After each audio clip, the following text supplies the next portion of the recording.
Senhor Pai eterno e soberano Deus, no nome do Senhor Jesus Cristo, que vive e reina para sempre, eu quero me colocar diante da tua santa e bendita presença nesta manhã, agradecido por essa oportunidade de estar com esses irmãos, ó Pai querido e santo, neste devocional, pedindo para que o Senhor possa iluminar, ó Senhor, a mente de cada um de nós, que nossos corações estejam abertos e que nós possamos aprender de Ti aqui nesta manhã. Abençoa aqui os nossos irmãos, Senhor, que estão em fusos horários diversos, que o Senhor possa abençoar aqueles que estão em suas casas, que já chegaram dos seus trabalhos, ou aqueles que ainda irão se dirigir aos trabalhos, ao Senhor. Que o Senhor possa abençoar as nossas famílias, que o Senhor possa unir-nos cada vez mais, trazer pessoas, Senhor, para que possam aprender aqui junto conosco e acrescentar as nossas vidas. No nome do Teu Filho Jesus, eu agradeço ao Pai. Amém e amém. Vamos lá, vamos começar hoje então o livro de Colossenses, o primeiro capítulo. E, bom, vamos lá. Paulo, apóstolo de Cristo Jesus, pela vontade de Deus, e o irmão Timóteo. Aos santos e fiéis irmãos em Cristo que estão em Colossos, a vocês, graça e paz da parte de Deus, nosso Pai, e do Senhor Jesus Cristo. Damos sempre graças a Deus, Pai de nosso Senhor Jesus Cristo, quando oramos por vós, desde que ouvimos da vossa fé em Cristo Jesus e do amor que tendes para com todos os santos, por causa da esperança que vos está preparada nos céus, da qual antes ouvistes pela palavra da verdade do Evangelho, e chegou até vós, como também em todo o mundo, está produzindo fruto e crescendo. Tal acontece entre vós, desde o dia em que ouvistes e entendestes a graça de Deus na verdade, segundo fostes instruídos por Epáfras, nosso amado conservo, e quanto a vós outros, fiel ministro de Cristo, o qual também nos relatou do vosso amor no Espírito. Por esta razão, também nós, desde o dia em que o ouvimos, não cessamos de orar por vós e de pedir que transbordeis de pleno conhecimento da sua vontade em toda a sabedoria e entendimento espiritual, a fim de viverdes de modo digno do Senhor, para o seu inteiro agrado, frutificando em toda boa obra e crescendo no pleno conhecimento de Deus, sendo fortalecidos com todo o poder, segundo a força da sua glória, em toda a perseverança e longanimidade, com alegria, dando graças ao Pai que vos fez idôneos, a parte que vos cabe da herança do santo na luz. Ele nos libertou do império das trevas e nos transportou para o reino do Filho do seu amor, no qual temos a redenção, a remissão dos pecados. Tradução sua é diferente. 15. 15 agora.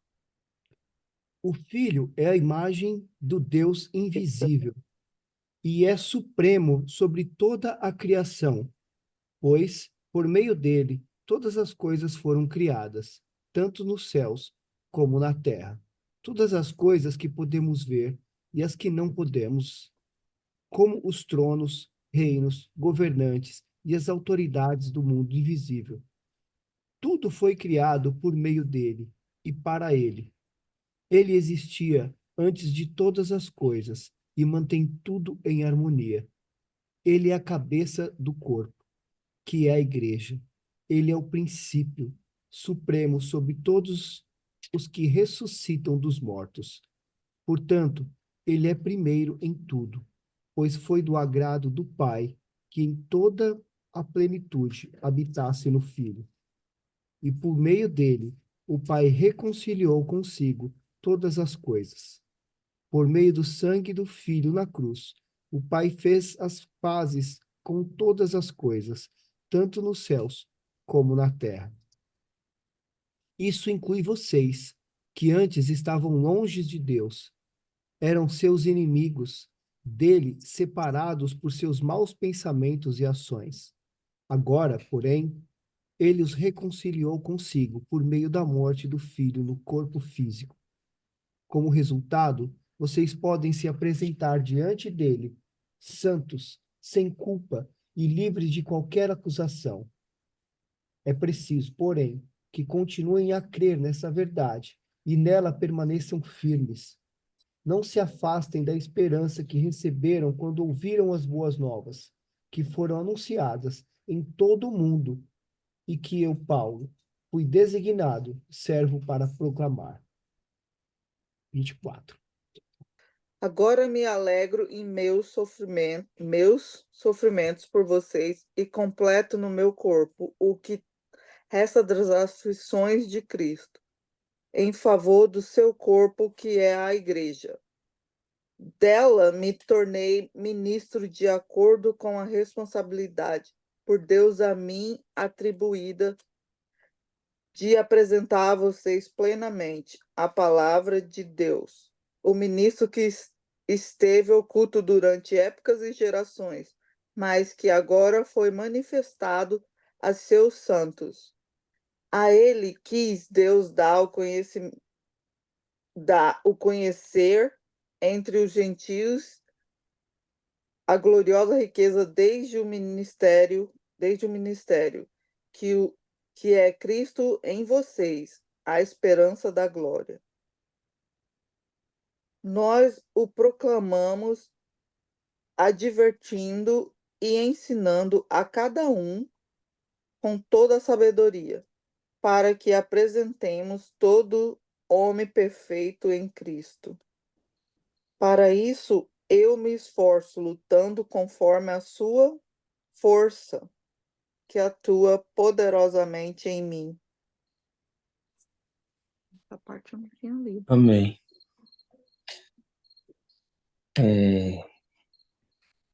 Bom, é um capítulo muito legal. Eu gostei bastante dessa leitura.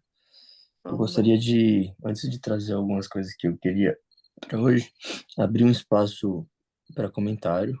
Se alguém já tiver algum comentário, se alguém fez uma leitura antes de iniciar o devocional hoje e separou algo para a gente, eu queria primeiro, antes de eu começar a falar, separar esse tempo para vocês falarem se vocês querem comentar algo. E aí eu vou trazer alguns pontos que eu peguei que eu queria discutir hoje com vocês. Essa estratégia é boa, hein, Lucas? Primeiro você fala pra gente comentar, aí você vê mais ou menos o que a gente falou, aí você vai lá e fala. Ah, tá Você leu Né? essa aí tudo ou no não leu? script. Gostei dessa também. Você fez a leitura ou não fez? Isso aí. Né? Mas eu fiz e eu vou trazer algo polêmico hoje, hein? Eu também fiz, ó. Quero ver. E vou pedir, Agora. inclusive, que sejam breves. Ei, Esse capítulo tem muita coisa. Vamos Não, a gente tem derramar. que. Ó, vou fazer uma introdução rápida aqui. Você vai fazer, eu acho. Eu não sei o que eu falo, o que eu não falo. Vou deixar para você falar, depois no final a gente fala. Eu falo, se tem alguma coisa separada, alguma coisa Ó, que tem uma tocou no coisinha coração aqui de vocês no. enquanto a gente estava lendo. No começo do meu livro fala algumas coisas técnicas, assim, né? Que nos outros capítulos, nos outros livros, né? Que fala que Paulo nunca visitou Colossos, né? Uhum. Que é uma igreja que foi fundada por um colossense chamado Epáfras, que eu acho que ele comenta aí no Epáfras foi o começo, né? fundador da igreja de Colossos. É isso aí. O que mais que ele fala? Fala que Paulo ensinava diariamente aos visitantes na escola de Tirano. Cerca de 7 anos depois, o fundador da igreja de Colosso se reuniu com Paulo na prisão em Roma. ó. É, Essa não desculpa. falou que essa cidade ficava a 160 quilômetros de Éfeso e a 650 de Eufrates, que ficava ao leste ali. Uhum. Falava também que nos tempos romanos, porém, os colossenses declinaram em face do crescimento de duas cidades irmãs. É isso aí. E ele falava também que essa cidade aqui era uma cidade meio que pregava um pouco judaísmo e pagã. Tinha uma outra deusa lá, era uma cidade meio conturbada, assim. É, tem umas outras coisinhas aqui, mas isso aí. Uhum. Mas é um capítulo lindinho, um capítulo que aborda várias coisas aqui. deixar você falar aí, Lucas. Vai. Agora tô Tá curioso. bom, vai. Ou alguém quiser comentar É, eu aí. também tenho alguma coisa, mas eu quero ouvir o Lucas, ele deixou assim. Então, Ai, eu tenho alguns pontos aqui que eu gostei muito, né? Primeiro aqui é a exaltação de Cristo, né? Que quando a gente vai iniciar o 15 aqui, ele tem primeiro um título, né? Que é a supremacia de Cristo. E aqui no meio a tradução, né? Eu vou ler para vocês a minha tradução, que ela é um pouco diferente da do do James Jesus. e eu tenho certeza que é da do Fábio também. A É, minha é igual a do Lucas. a sua é igual a minha, eu já percebi, é. É. Aí aqui que fala, ó, ele é a imagem do Deus invisível, o primogênito de toda a criação, pois nele foram criadas todas as coisas, nos céus e na terra, as visíveis e as invisíveis, sejam tronos ou soberanias, poderes ou autoridades. Todas as coisas foram criadas por ele e para ele. Ele é antes de todas as coisas, e nele tudo subsiste. Ele é a cabeça do corpo, que é a igreja. É o princípio e o primogênito dentre os mortos, para que em tudo tenha a supremacia, pois foi do agrado de Deus que nele habitasse toda a plenitude, e por meio dele reconciliasse consigo todas as coisas, tanto as que estão na terra quanto as que estão nos céus, estabelecendo a paz pelo seu sangue derramado na cruz. É, eu já tinha visto há um tempo atrás, já tem bastante tempo isso, né? Quando a gente está lendo lá Gênesis, e se eu não me engano, Deus está criando o mundo, né? Ele fala, antes de tudo, que haja luz. E muita gente acha que quando ele fala assim, haja luz, é o sol que ele criou. Mas não é. Quando ele fala haja luz, ele criou o Filho, Jesus. Porque depois, se você continuar lendo, você vai perceber que ele fala sobre os corpos celestes, né? Sobre o sol e sobre o sol e a lua, né? Para iluminar, né? O dia e a noite. Então, é muito lindo depois que você percebe isso. Depois, se vocês quiserem ir lá em Gênesis, vocês vão ver o que eu estou falando. Ele fala, primeiro haja luz, né? Primeira, Essa é nova para mim. quer ver, ó, deixa eu ver se eu acho aqui rapidinho. Eu não separei isso aqui, mas calma aí. Ele é a imagem de Deus. Amor. Onde você fala, Lucas? Deixa eu ver se eu acho aqui para vocês. É Você no falei aqui? é no 1, né? Você quer ler? Tá bom. Você achou? É no, Ó, no princípio, versículo 1, tá? Vou até fazer um outro comentário aqui que, quando você estiver lendo, que ontem eu ouvi também no pastor. No princípio, criou Deus os céus e a terra. A terra, porém, estava sem forma e vazia. Havia trevas.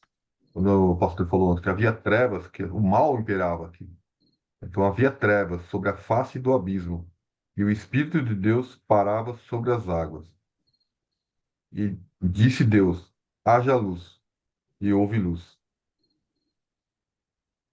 E viu Deus que a luz era boa, e fez separação entre a luz e as trevas.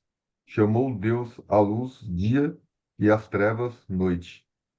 Houve tarde e manhã, primeiro dia.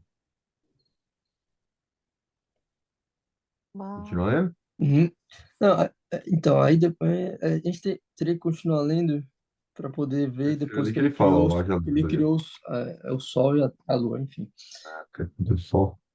Ele não, aqui não seria o ponto, né? Mas, assim, é, é só para a gente, Ó, seria do algum celeste, comentário só né? para afirmar quão lindo que é a supremacia de Cristo, né? E a importância, né? Meu Deus do céu. Aí, no capítulo 21, antes vocês estavam separados de Deus, e na mente de vocês eram inimigos por causa do mau procedimento de vocês. Seria o pecado, né? Mas agora ele os reconciliou pelo corpo físico de Cristo, mediante a morte, para que apresentá-los diante dele santos, inculpáveis e livres de qualquer acusação, desde que continuem alicerçados e firmes na fé, sem se afastarem da esperança do evangelho que vocês ouviram e que tem sido proclamado a todos os que estão debaixo do céu. Esse é o evangelho do qual eu, Paulo, me tornei ministro. Bom, era aqui que eu queria parar para poder começar a falar o que eu tenho para falar. Ontem, quando eu estava fazendo a leitura, né, para poder trazer isso para vocês hoje, eu estava lendo todo o capítulo, né, e me perguntando, né, falando, conversando com Deus, Deus, o que eu vou levar, né? Poxa, eu queria tanto trazer algo assim que realmente incomoda meu coração, toca meu coração e que, não sei, aí isso aqui tocou muito no meu coração porque já era uma coisa que falava comigo a, a, em outros estudos, né, em outros dias. E até cheguei a trazer isso, eu comentei sobre isso acho que num livro anterior, 2 livros anteriores.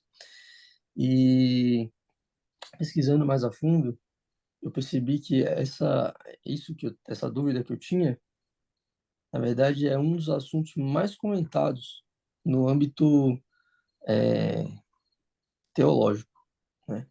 E o que eu queria trazer para vocês é o nome do estudo, eu até dei um nome para o estudo que eu fiz aqui ontem, que seria a graça e a perseverança até o fim, porque eu percebo que tem muita gente que tem a mesma dúvida que eu e tem várias pessoas que têm o pensamento divergente, que acha que somente se batizar, crer que Jesus é o Senhor e Salvador, que ele morreu na cruz e pagou pelos nossos pecados, e que por causa disso nós somos redimidos. Algumas pessoas acham que somente isso é o suficiente para a graça e que não pode ser mais perdida essa graça no meio do caminho. Então, ontem eu fiz um estudo bem a fundo sobre vários versículos e capítulos, e eu queria trazer isso para vocês, para a gente discutir exatamente sobre isso. Porque aqui no versículo 21, ó, não, no 22 até o 23. Mas agora ele os reconciliou pelo corpo físico de Cristo, mediante a morte, para apresentá-los diante dele santos, inculpáveis e livres de qualquer acusação, desde que continuem alicerçados e firmes na fé, nem se, sem se afastarem da esperança do Evangelho, que vocês ouviram e que tem sido proclamado a todos os que estão debaixo do céu. Esse é o Evangelho do qual eu, Paulo, me tornei ministro.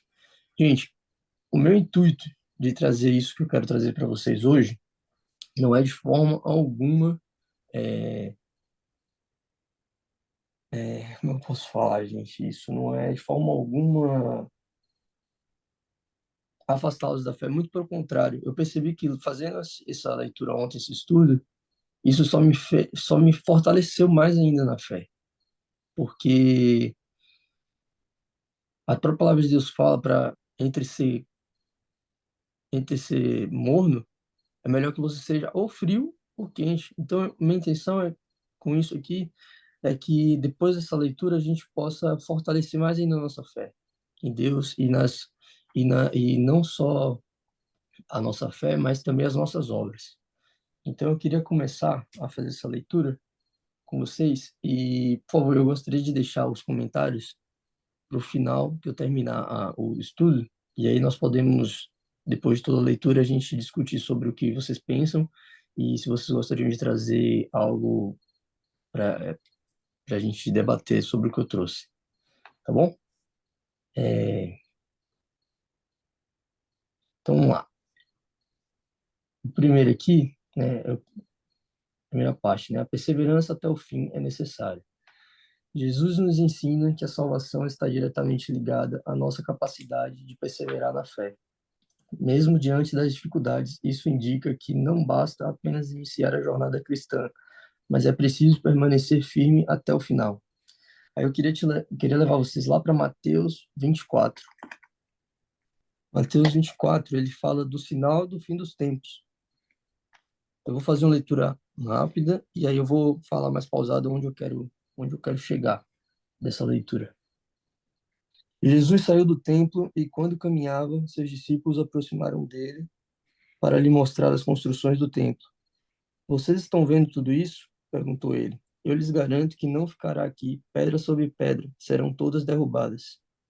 Tendo Jesus se assentado no Monte das Oliveiras, os discípulos dirigiram-se a ele e, em particular, disseram: Dize-nos quando acontecerão essas coisas, e qual será o sinal da sua vinda e do fim dos tempos. Jesus respondeu: Cuidado, que ninguém os engane, pois muitos virão em meu nome, dizendo: Eu sou o Cristo, e enganarão a muitos. Vocês ouvirão falar de guerras e rumores de guerras, mas não tenham medo. É necessário que tais coisas aconteçam, mas ainda não é o fim. Nação se levantará contra nação, e reino contra reino. Haverá fomes e terremotos em vários lugares. Tudo isso será o início das dores. Então eles os entregarão para serem perseguidos e condenados à morte, e vocês serão odiados por todas as nações por minha causa. Naquele tempo, muitos ficarão escandalizados, trairão e odiarão uns aos outros, e numerosos falsos profetas surgirão e enganarão a muitos. Devido ao aumento da maldade, o amor de muitos esfriará, mas aquele que perseverar até o fim será salvo. Esse aqui é um dos capítulos que eu trouxe que afirma um pouco sobre o que eu estou querendo trazer sobre o meu ponto de visão a respeito da salvação. Ele deixa claro aqui que no final dos tempos, né, por conta do esfriamento de coração, né, do aumento da maldade, o amor de muitos esfriará.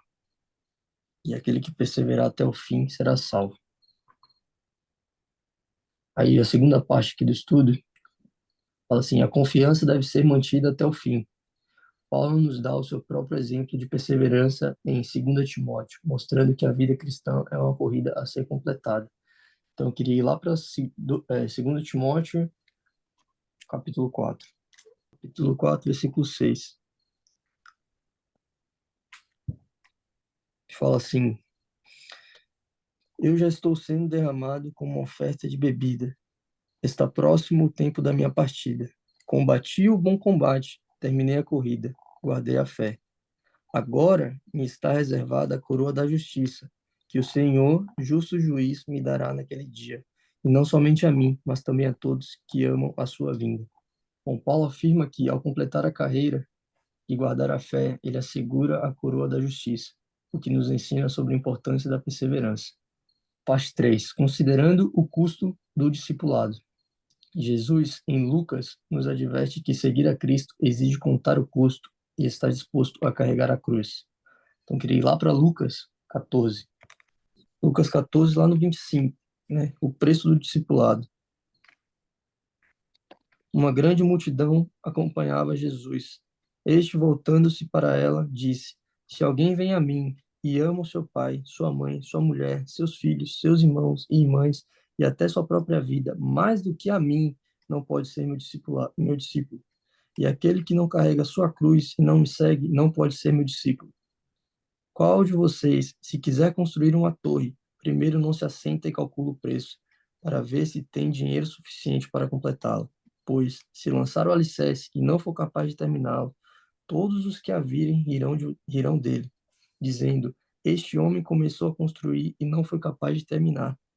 Ou qual é o rei que, pretendendo sair à guerra contra outro rei, primeiro não se assenta e pensa se com 10.000 homens é capaz de enfrentar aquele que vem contra ele com 20.000?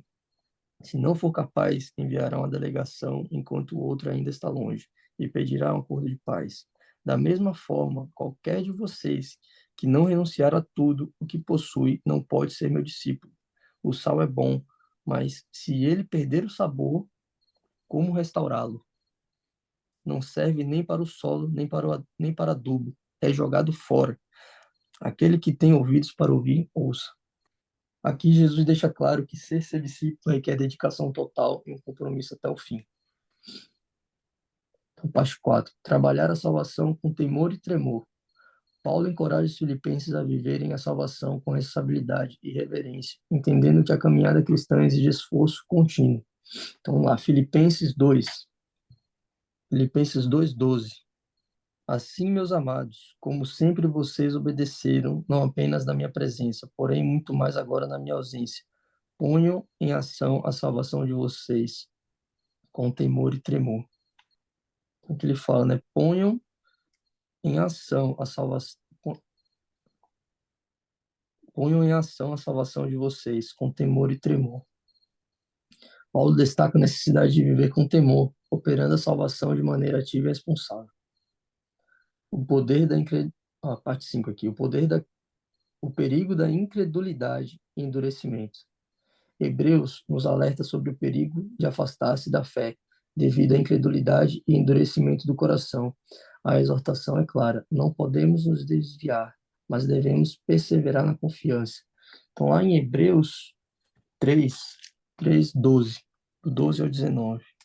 Cuidado, irmãos, para que nenhum de vocês tenha coração perverso e incrédulo, que se afaste do Deus vivo.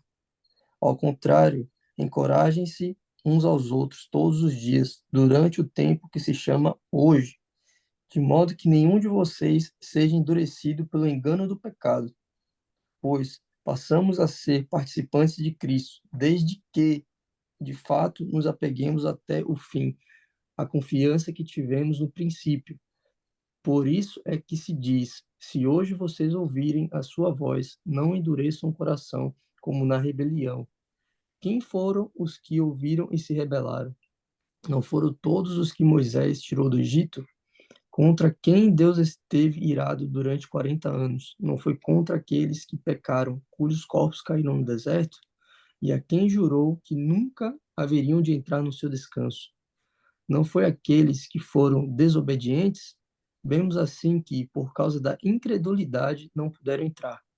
Então, aqui ele está falando, né, de quando Deus tirou o povo escolhido do Egito, das mãos de Faraó. Então, isso a gente pode fazer uma referência para nossas vidas hoje, né? Quem aqui não estava no Egito, né? Seja lá qual foi o seu Egito, né? E Deus nos tirou de lá, da mão do Faraó, e nos resgatou, e tem um plano perfeito para a gente, né? A gente vai passar pelo deserto para chegar à terra prometida, ao seu descanso, como é que se refere lá na época de Moisés.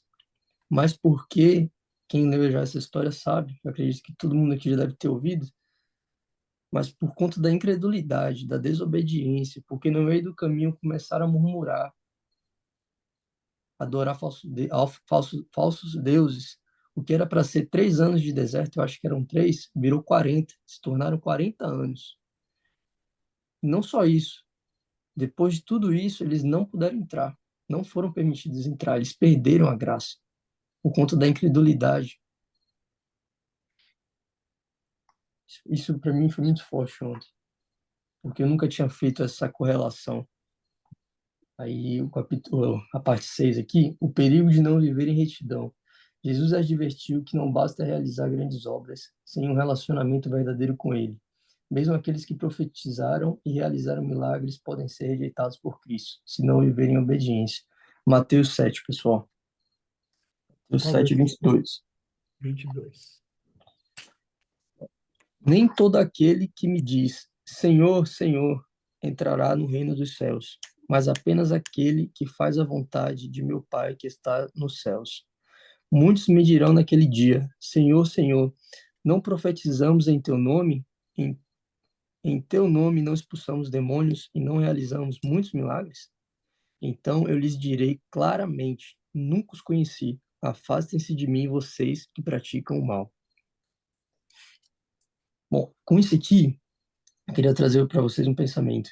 Se até aqueles que tinham tanta fé em Deus, capazes de fazer milagres, profetizar em seu nome, curar, se até esses que no meio do caminho praticaram o mal, quando chegou lá, com tanta obra, com fé para fazer essas coisas, Jesus olhou para eles e falou: afastem-se de mim, eu não os conheço. Eu acho que isso aqui é um dos versículos que mais assim me traz essa linha de pensamento. Se até essas pessoas que tiveram tanta fé, capazes de fazer milagres, capazes de curar em seu nome, profetizar, essas pessoas elas perderam a sua salvação porque no meio do caminho elas praticaram mal. Eu vou tentar fazer logo rápido aqui porque ainda tem algumas coisas. Aí tem a parte 7 aqui, a bondade e a severidade de Deus. Paulo nos adverte em Romanos que a graça de Deus é uma dádiva, mas também devemos considerar sua severidade. Aqueles que não permanecem nele podem ser cortados. Romanos 11, 22. Ele está falando sobre os amos enxertados. Esses amos somos nós, né? E antes de começar a leitura, esses amos, eles somos nós fomos cortados de uma oliveira ruim e fomos enxertados numa oliveira boa, que é Cristo. Que mais se a transgressão dele significa riqueza para o mundo e o seu fracasso, riqueza para os gentios, quanto mais significa a sua plenitude. Estou falando a vocês, gentios, visto que o seu apóstolo para os gentios é 11, 20, isso mesmo, 11, 22, está certo. Não, é aqui na frente. Isso mesmo, estava lendo errado, desculpa. 11, 22. Portanto, considere a bondade e a severidade de Deus. Severidade para com aqueles que caíram, mas bondade para com você, desde que permaneça na bondade dele. De outra forma, você também será cortado. E quanto a eles, se não continuarem na incredulidade, serão enxertados, pois Deus é capaz de enxertá-los outra vez. Então aqui ele fala, né, que, gente, é possível, é totalmente possível. Nós podemos, no meio do caminho, cair. Nós podemos fraquejar na fé, se afastar. Mas aqui Deus fala da misericórdia dele, que mesmo assim, isso não quer dizer que nós vamos perder nossa graça, nossa salvação, porque no meio do caminho caímos. Mas se permanecermos caídos, sim, né? E aqui ele deixa claro nesse Romanos 11, 22. Mas aqueles que não permanecerem lá, aqueles que se arrependerem de novo, aqueles que voltarem para os caminhos do Senhor, aqueles que permanecerem ao seu lado, esses podem ser enxertados novamente. Né? Então, que Deus fala que ele é misericordioso. Ele te perdoa de novo, de novo, de novo, de novo, mas permaneça nos seus caminhos. Tá acabando, gente. Aqui a parte 8. A coroa da vida para os que perseveram. Aqueles que permanecem fiéis, mesmo em meio às provações, serão recompensados com a coroa da vida, prometida aos que amam a Deus. Já está acabando, hein? Tiago 1, 12. Então, Tiago 1, 12 fala: Feliz é o homem que persevera na provação, porque depois de aprovado receberá a coroa da vida, que Deus prometeu aos que os amam. Aqui em Tiago 1, 12, a gente pode fazer referência à história do deserto de novo. Se aquelas pessoas tivessem perseverado, né, na provação que eles estavam passando, porque depois de perseverar e aprovado, eles receberiam a coroa da vida, que Deus prometeu aos que o amam. Mas porque eles não perseveraram, eles não entraram no seu descanso. E para finalizar, em Tiago mesmo, 2,19. Tiago 2,19. É que ele pergunta, né? Você crê que existe um só Deus? Muito bem. Até mesmo os demônios creem e tremem. Então, gente, para as pessoas que acham que só crer é o suficiente, ele deixa claro, até mesmo os demônios creem em Deus, em Jesus, e tremem. Bom, aí é a minha conclusão. Este estudo nos mostra que a graça é algo que devemos perseverar com fé ativa e perseverança até o fim. Embora o batismo e a confissão de Cristo sejam fundamentais, é necessário continuar firme e vigilante para manter essa graça. A Bíblia alerta sobre o risco de perder a salvação se não perseverarmos e nos incentiva a trabalhar nossa salvação com temor e tremor, considerando a seriedade de seguir a Cristo fielmente.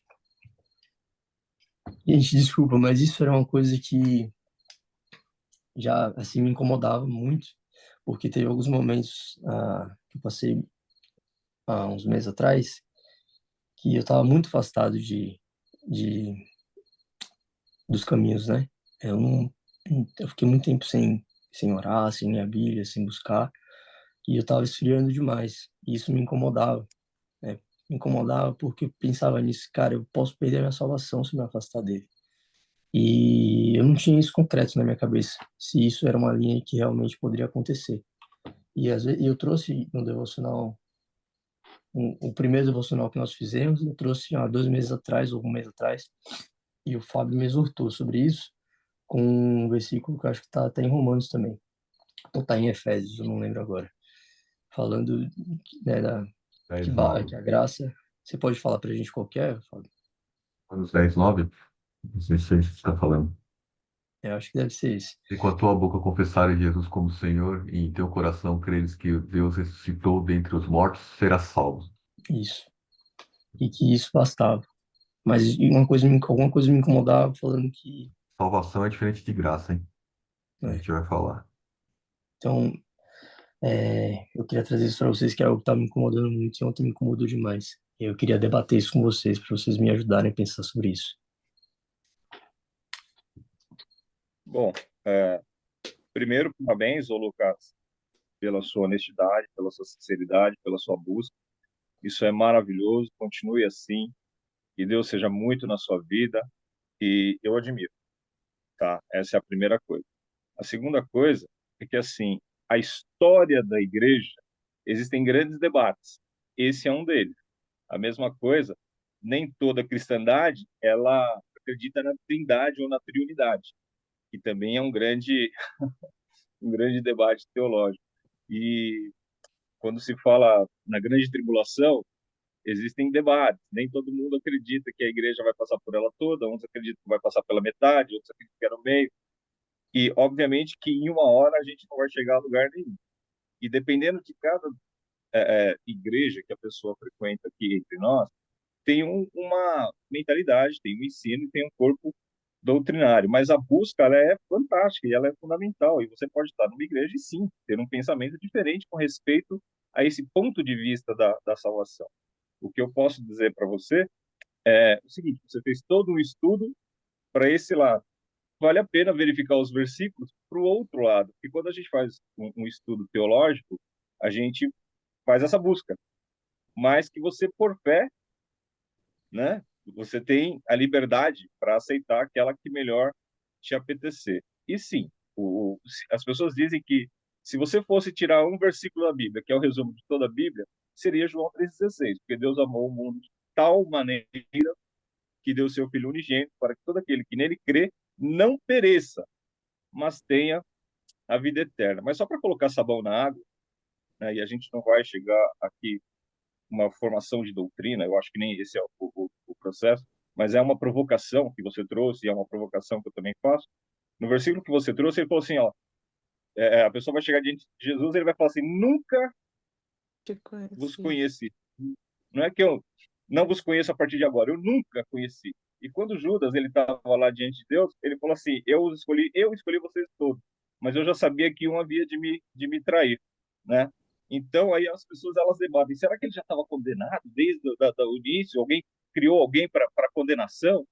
São grandes questões que exigem e que eu não vou gastar isso em 10 minutos e nem em uma hora, mas que valem a pena continuar estudando, que vale a pena sim continuar essa meditação. E sim, a cristandade, o estudo, ela dá margem para essas interpretações e o estudo é importante, mas de tudo fica nisso.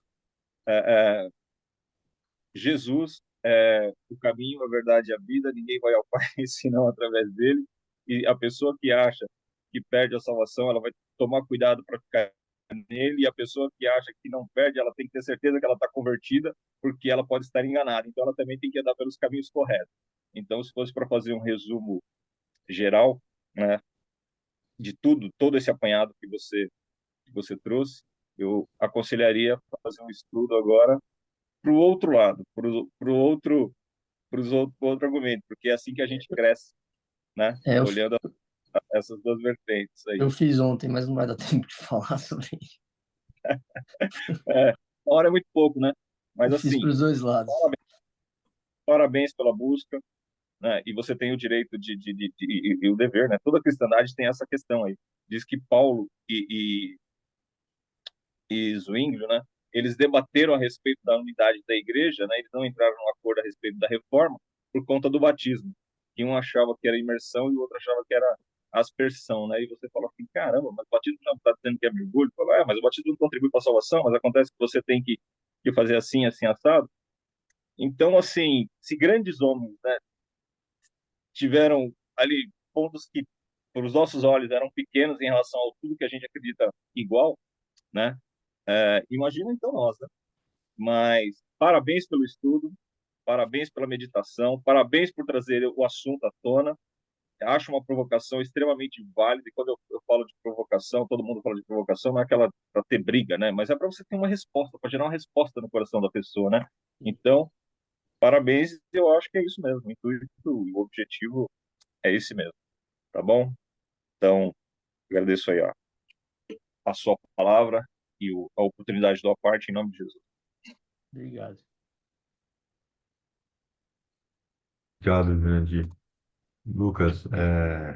Bacana você ter trazido isso daí, porque eu acho que outro dia você ter comentado, né? E alguma coisa estava realmente te incomodando aí. E que bom que você está aqui com a gente, porque você é um cara muito especial para mim, muito especial para muitos. E fico feliz de você estar mais próximo aqui da nossa região aqui e seus horários estarem mais facilitados aí, né? Mas quando a gente volta lá em Romanos 10, né? Eu vou ler novamente, ó. Se com a tua boca confessares Jesus como Senhor, né? E aí, assim, eu vou parar aqui, ó, né? Se confessares que Jesus como Senhor, né? E aí, quando a gente volta, né? Que fala assim, ó, não é pelas suas obras que você será salvo, né? É por acreditar, né? Que Jesus é seu Senhor, né? E crer na ressurreição, né? Quando você começa a colocar, se afastar, né, do caminho e colocar outras coisas no lugar de Jesus, né? Aí a gente lê aquela frase novamente e vê que aquela frase ela não está mais se aplicando, né? Porque agora o Senhor ficou outra coisa, né? Então, ontem a pastora estava falando, no treinamento que ela foi cristã a vida inteira, né? Desde os 5 anos de idade ela vê, né? Ela tem os dons, né? De ver demônios, enfim. Aos 19 anos, ela se afastou da igreja novamente. Aos 22, ela se aproximou e ela teve uma filha. E naqueles 3 meses que ela teve a filha dela, ela começou a idolatrar a filha dela, Eita. né? E aí, assim, consequentemente, ela colocou alguém no lugar de Deus, né? Alguém no lugar de Jesus. E aconteceu uma coisa muito forte ali, né? E a filha dela se engasgou, tal, sei lá, aconteceu e acabou, assim, meio que falecendo no colo dela. Jesus. E ela, sim, uma pessoa de muita oração. O curso ontem, o tópico é oração. Então, não vou falar mais nada, né? Oração. Uhum. E ela fez uma oração ali naquele momento que ela nunca mais colocaria ninguém, né, no lugar dele, né? Que ele ficaria. Na mesma hora que ela fez essa oração, a filha dela acordou novamente. E quando ela chegou no hospital, os médicos ficaram. O que que aconteceu, né? Porque assim, ela voltou, né? Então, assim, eu acho que tem muito a ver com isso, sabe? Quem é que está realmente? Então, se a gente declara Jesus como nosso Senhor, né? Mas a gente se afasta dele, eu acho que aquela nossa declaração, ela perde valor, né? Ela vai perdendo força, né? Então, assim, e quando nós estamos com Jesus no nosso coração, a nossa fé, ela produz obras. Não é que nós seremos salvos pelo que a gente faz. Então, assim, a obra, sem quem precisa estar acima de tudo, não tem valor algum, né? Então, não adianta eu ser ajudar um orfanato, né, ajudar com caridade, mas eu não ter Jesus. Que Jesus não precisa da nossa obra. Deus não precisa das nossas obras. O que ele precisa é que nós nos posicionemos, né? Que nós nos posicionemos, que nós ficamos firmes. Porque o inimigo, o que ele vai querer tentar, né, é criar sugestões, né, para que a gente caia, né? Então nós precisamos estar posicionados em relação a isso, né? E, e a oração permite com que a gente possa exercer a autoridade que Deus nos dá, né? A autoridade que, como o pastor ali, por exemplo, né, Cristo permitiu que a filha dela fosse ressuscitada naquele momento ali, né? Mas isso só aconteceu porque ela, né, É, manteve essa confiou. relação com essa intimidade com Deus, né? E o posicionamento ele é muito importante. Então, assim, primeiro que assim, não é pelas obras que nós seremos salvos, é pelo nosso posicionamento, pela nossa fé em Cristo, né? Então, nós podemos, eu pelo menos acredito, nós podemos nos posicionarmos e confessarmos que nós acreditamos em Cristo, né? Em Jesus é nosso Senhor, e nós cremos na ressurreição, né? Esse é o primeiro passo. E manter isso daí, né? Ao longo da vida, né? E quando nós mantemos isso ao longo da vida, né? As nossas obras, elas serão criadas através da fé, porque não faz sentido, né? Crer em Jesus, né? Seguir os princípios de Jesus, mas não produzir frutos. Se nós não produzimos frutos de acordo, é porque talvez nós ainda não conseguimos colocar Jesus, né, no devido lugar, né, não em primeiro lugar, né? Então, assim, sermos enxertados novamente, né, como você comentou. Sim, todo momento Jesus está de braços abertos, porque o demônio sempre vai ficar, né, trazendo sugestões para a gente que nós não somos merecedores, né? Que nós pecamos, nós não temos valor, né? E só que existe uma parede, né? Uma lista, né? Dos nossos pecados que Jesus veio e pagou tudo aquilo, né? Nós que vamos lá e começamos a escrever novamente quando nós nos afastamos de Cristo, quando nós começamos a trazer aquilo que o demônio começa a apontar para a gente, quando nós pecamos, né? E ele fica acusando a gente o tempo todo que nós não somos merecedores. Mas quando nós reconhecemos, quando nós olhamos para a verdade, quando nós nos humilhamos a Cristo e pedimos perdão, aquela lista é apagada novamente. E aí o demônio volta de novo para falar: agora eu vou ter que achar outro argumento, porque novamente ele foi liberto, né? E ele fica ali procurando novamente, né? Então esse enxerto que nós fazemos é quando nós, né, reconhecemos, né, quando nós nos humilhamos a Cristo, quando nós pedimos perdão, né, e nós nos enxertamos novamente, e colocamos Cristo no devido lugar, né? Nós nos colocamos no nosso devido lugar, né, que Senhor, né, Jesus, que está acima de tudo, né? Então, nesse momento, nós nos realinhamos novamente e continuamos nossa caminhada, né?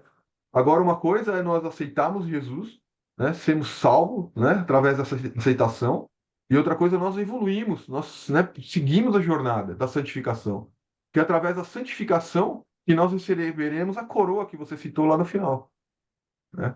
Por quê? Porque ser, que é a nossa identidade de ser, né, vezes aquilo que nós fazemos, né, nós fazemos alinhado com os princípios, com a vontade de Cristo, né? Que aí vai ser o resultado do que nós teremos, que é essa coroa que você citou lá no final. Então, se o meu ser, né, não está alinhado, todas as minhas obras também não estarão. Então, não adianta quanto que eu faça, porque, né, 1.000 vezes 0 é 0, né? Então, se eu for, né, se aquilo que eu sou realmente está alinhado com aquilo que eu acredito que é Jesus, né, me posicionar corretamente em relação né, a Jesus, né, versus aquilo que eu produzi durante a minha vida, né, de acordo com o que Ele quer para mim, aquilo que Ele pede para mim. É porque não é só eu querer, né, fazer. Olha, eu vou lá ajudar, mas é isso que Deus quer fazer? Quer que eu faça? Né? Eu perguntei para Ele, eu me posicionei em relação a isso, né? Conversei com Cristo em relação a isso. Há um tempo atrás, por exemplo, nós estávamos conversando aqui sobre o devocional em francês, por exemplo. Eu montei um time lá, coloquei 40 pessoas lá dentro, comecei a fazer o devocional. As pessoas não apareciam, não apareciam. Qual que é o meu papel como cristão? É me ajoelhar e pedir para Deus: Pai, o que que você quer? Isso é seu? Isso é meu? De quem que é? Então eu vou aguardar, Pai. Se você, né, tá montado o grupo lá, as pessoas estão lá, né? As pessoas às vezes perguntam para mim: e aí, Fábio, não está mais fazendo? Quando Deus achar que tem que ser feito, quando Deus achar quem vai fazer. Eu fiz aquilo que eu acreditava que poderia ser, mas talvez o que eu tivesse que fazer era só isso. Ou talvez eu nem tivesse que fazer nada, né? Então agora sim, qual que é o meu papel? É orar e pedir para Deus: Pai, o que que você quer agora? Qual é o próximo passo? Então não é as obras é dele, não são nossas. Então a gente tem que, né, perguntar para ele: o que que a gente tem que fazer? Como esse devocional aqui, né? Pai, é de ti, é o que você quer, é o que te agrada, né? O Fábio, agora não é mais você, agora é fulano que vai levar, não é mais o Lucas que vai estar aqui. Lucas, agora você vai multiplicar esse devocional em outro lugar. James, agora você pela manhã, você tem uma obra em outro lugar, você não vai ter mais tempo para poder fazer o devocional. Então, assim, o que Deus quer? Né? Então, a gente tem que se posicionar e perguntar para Ele, né? Porque as nossas obras têm que estar alinhadas com aquilo que a gente é, e aquilo que a gente é tem que estar se posicionando em relação a Jesus, onde Ele tem que ficar na nossa vida.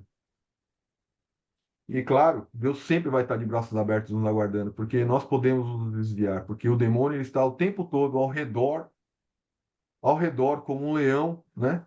Tentando nos derrubar, ao redor o tempo todo tentando achar alguma brecha para nos acusar. Fala, peraí, como assim? Você usa aquela caixinha lá para assistir filme lá, então você não é aquele cristão que você fala que você é. Uau. Você não sei, então ele está acusando o tempo todo para querer colocar lá naquela lista lá alguma coisa para jogar na nossa cara para a gente poder se distanciar dele. E qual que é o nosso papel? É nos posicionar, porque ele vai querer nos abalar, ó, com o escudo e com a espada. É com isso que a gente vai lutar. Com o escudo e com a espada, nos mantemos firmes. E nós temos autoridade, porque ele nos deu autoridade, né? Se nós nos posicionarmos, o inimigo não fica perto da gente, né? Então, ele nos deu autoridade para isso. Eu fico imensamente feliz por você estar aqui, né, trazendo essa palavra, tocando num assunto que é super profundo, né, um assunto muito delicado, um assunto que realmente pode fazer com que a gente se afaste, um assunto que pode fazer com que as pessoas se relativizem as coisas, relativizem o pecado. Não, se eu estou salvo, então tudo bem, então posso fazer, né? Posso dar uma saidinha ali, posso, né? Então, assim, é se posicionar, porque nós sabemos que muitos pastores já perderam o ministério dele por causa dessas questões, né? Porque a gente vê, eu vou para academia, por exemplo, você vê um monte de rabo de saia, um monte de rabo de saia. Você olhar uma vez porque passou na sua frente é uma coisa, você olhar a segunda vez é da carne, a terceira vez você já está abrindo brecha, a quarta vez, irmão, Ai, volta porque a perdição tá muito perto, é uma linha muito tênue, a gente não pode vacilar.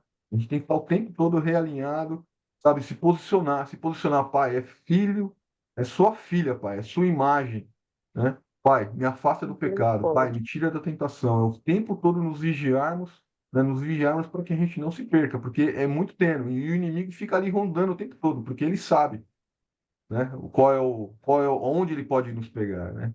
Mas se a gente mostrar para ele, se nós nos posicionarmos, ele vai embora, ele se afasta.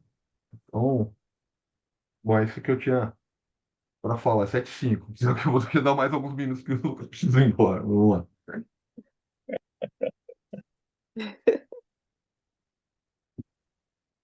Falar, Jay. Falar, Ruth, pode falar. Cara, não, maravilhoso. Acho que todo mundo falou muito bem, contribuiu enormemente, foi muito rico hoje, né? O Fábio, muito bom ver, Fábio, você falando agora e o Fábio de um ano atrás. Meu Deus do céu. Quem é Jesus? Como assim? Né? Como assim? Glória a Deus, né? Maravilhoso. Eu só um rápido comentário aqui, quando você citou Mateus 7, você leu até o 23, né? E o versículo seguinte, que no 23 fala: Então eu lhes direi abertamente: Nunca vos conheci. Apartai-vos de mim, vós que praticais a iniquidade. Todo aquele, o 24 fala: Todo aquele, pois, que escuta estas minhas palavras e as pratica, assemelha-lo-ei ao homem prudente que edificou a sua casa sobre a rocha. No 23, ele está falando do passado. Desculpa. Nunca vos conheci. Apartai-vos de mim, vós que praticais a iniquidade. Presente. Pessoa que está praticando a iniquidade, que está perdido mesmo, né? Por que não os conheci? Meu entendimento aqui é de que quando você conhece a Jesus verdadeiramente, a mudança ela é tão grande que é difícil você viver sem ele. E eu fico pensando, será que conheceu Jesus de fato? Hum. será que conheceu Jesus de fato? Porque talvez conhecer da maneira como Jesus fala aqui seja uma maneira muito profunda, que a pessoa nunca mais vai ser a mesma. Ela nasce de novo. Eu não sei, tá? Mas por que que eu digo isso? Porque eu até o Paulo Vieira usou um exemplo do método CIS, né? Pô, quem conhece a Xuxa aqui? Todo mundo já ouviu falar da Xuxa. Mas o que que a Xuxa come no café da manhã, no almoço, Pessoal, na desculpa, janta? entrou um sapinho aqui já. Na janta? Quem é sua melhor amiga? O que que ela fez ontem? Resumindo, conhecer de ouvir falar das obras, dos milagres, de uma coisa ou outra ali, é diferente da intimidade. Conhecer de fato é você ter intimidade. E é isso que eu entendo que a gente tem que buscar, essa intimidade com Deus todos os dias. É isso que a gente faz aqui, conhecer dele, nos alimentar da palavra, porque isso nos fortalece para estarmos todos os dias ali, vivendo de glória em glória, experimentando milagres. E as obras nada mais é do que um lapidador da nossa alma, do nosso espírito. Porque quando a gente pratica boas obras, a gente está treinando o que a gente realmente deveria ser. E as obras, a maior parte delas, elas são frutos do espírito. Então, se nós estamos, de fato, purificados e cheios do espírito, a obra, o fruto do espírito, que é o fruto, né? O fruto do espírito resplandece através de nós, que são as obras boas. Então, fica com essa reflexão também para Queria pensarmos quando que a gente, falar será que a gente conhece de fato, Eu né? também queria falar só um versículo, depois que ele disso aí conclui. que você falou, James. Eu acho que a gente tem muito cuidado, porque eu já vi você falando isso outras vezes, irmão. E justamente sobre essa questão, será que essa pessoa que se perdeu, ela conhecia Cristo? Pelo menos o meu entendimento, tá? Eu prefiro acreditar que sim, né? Eu prefiro acreditar que sim. Porque, porque o inimigo, ele pode trazer coisas pra gente para que a gente tenha vergonha de se aproximar de Cristo novamente. Porque se nós pecarmos, dependendo do pecado, a gente pode. Porque a gente sabe de quão poderoso e quão puro Cristo é. E essa vergonha que o diabo fica ali apontando para nós, jogando na nossa cara, faz com que a gente não se aproxime de novo. Então, essa pessoa que talvez seja afastada hoje, ela conheceu Cristo e sabe quão poderoso ele é. Por saber disso, é que ela não consegue se aproximar novamente, sabe? Então, assim, a gente tem que se policiar o tempo todo para que a gente não caia nessa cilada, sabe? A gente não caia nessa cilada. Como esse irmão hoje pode estar, né, preso, né, porque o demônio foi lá e prendeu ele, né? Mas Cristo o libertou, né? Cristo o libertou. Às vezes por uma falta de entendimento, por vergonha, ele não consegue se libertar novamente, sabe? Esse é o entendimento que eu tenho. Então, eu acho que sim, ele que sabe que a Xuxa toma de café da manhã. Ele conhece a Xuxa, né? É. Só que ele está preso novamente, entendeu? É. Desculpa, Que dona talvez Ruth. seja um pouco, que talvez seja um pouco Então, diferente do que pratica a iniquidade, né? Porque É, aqui, nesse versículo, ele fala, vós que praticais a iniquidade, nunca os conheci. não tá Então, limpo, né? Tá preso. e o que eu queria falar é que, Liberto. igual, quando a gente praticar o erro, cair, a gente tem que estar pronto, igual Davi, para se arrepender imediatamente. Porque quando você se arrepende, você se limpa, você volta porque é puro, que é Jesus. Então a gente tem que estar sempre ligado a estar pronto para se arrepender. Eu queria falar isso, também ler um versículo que está em Colossenses 2:6, que fala: portanto, Assim como vocês receberam Cristo Jesus, o Senhor, continue a viver nele, enraizados e edificados nele, firmados na fé, como foram ensinados, transbordando a gratidão. Eu acredito que esse versículo encerra tudo, que ele fala que se você recebeu Jesus, você vai ter que estar enraizado nele, firme nele, garrado com ele, que assim você vai chegar lá. E um modo disso ser é você transbordar a gratidão, o que esses últimos dias nós tem aprendido. Ser alegre, ser grato, ser enraizado naquele que é puro, que é Jesus. Acho que esse nós pode fechar. Mas eu Amém. sugeriria de a gente continuar esse capítulo amanhã, pode ser? Eu também acho, que eu Pode. tenho coisa para falar. É, tem bastante coisa para a gente discutir, passar também algumas passagens dele. Acho que Nós você consegue trazer pulamos amanhã para a gente, bastante. Lucas? Sim, Continuar? consigo. Consegue? Eu sei que você precisa sair mais cedo, se quiser alguém fazer oração. Por mim, Preciso eu ia sair. até umas 10 hoje. Então, mas Não, então, pessoal, como eu falei no início, o intuito era justamente esse mesmo, trazer essa discussão, mas não no sentido de discussão de briga, e sim de entendimento e Despertar. Reflexão. e reflexão, né? E como eu falei, que após esse estudo que nós fizemos juntos, isso possa, na verdade, fortalecer ainda mais a nossa fé em Deus, Amém. né? Em Cristo. Jesus. E amém. Eu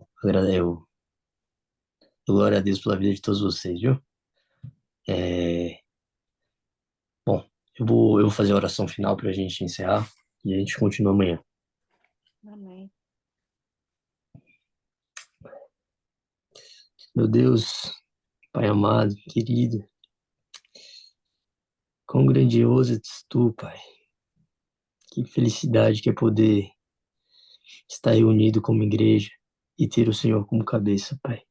Aprender sobre ti, Pai. Obrigado, Pai, por esse devocional de hoje, Senhor. Quão edificante foi para mim, Senhor. Tocou demais o meu coração e me deu discernimento sobre muitas coisas, Senhor. Eu te agradeço pela oportunidade que o Senhor me deu de poder fazer essa leitura e tirar essas dúvidas que eu tinha. E, Pai, eu já te agradeço porque eu sei que, independente de qual parte do que foi, eu sei que tocou no coração de todos aqui hoje e vai trazer uma reflexão boa para cada um aqui, Senhor. Eu te agradeço, Pai, pela vida de todos aqui, Senhor. Que o Senhor continue os guiando, os cuidando, dando Amém. discernimento, renovando seus corações e a sua mente todos os dias, Senhor, para que eles nunca, Pai, se afastem de Ti. Senhor, eu te peço, Pai, conduz o nosso dia hoje, que aqueles que ainda vão prestar culto a Ti na igreja, Senhor, que o Senhor os leve em segurança e os retorne em segurança, Pai. Cuida da família, Pai, deles.